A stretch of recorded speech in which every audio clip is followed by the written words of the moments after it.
সপ্তাহের তৃতীয় কার্যদিবসে দেশের প্রধান শেয়ার বাজার ডিএসইতে লেনদেন ফের ছাড়িয়েছে ১২০০ কোটি টাকা।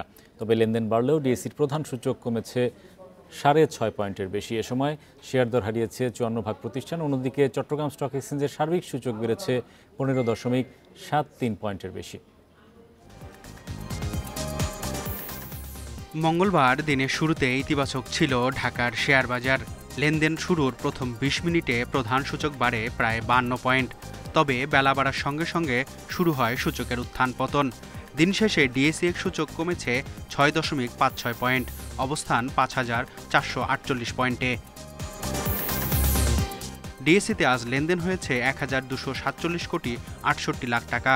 আগের দিনের চেয়ে লেনদেন বেড়েছে ৬৯ কোটি ৯১ লাখ টাকা।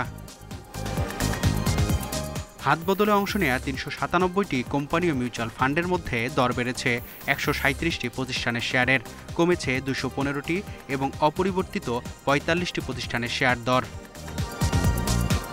সবচেয়ে বেশি লেনদেন হওয়া প্রতিষ্ঠানের তালিকায় প্রথম সিটি ব্যাংক, দ্বিতীয় মালেক স্পিনিং, তৃতীয় অবস্থানে বাংলাদেশ শিপিং কর্পোরেশন।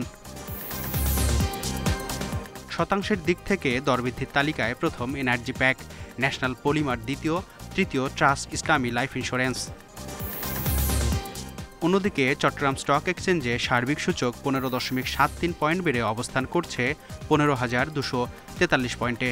লেনদেন ১৫ কোটি ১ লাখ টাকার share. Mehedi Hasan, independent news, Dhaka.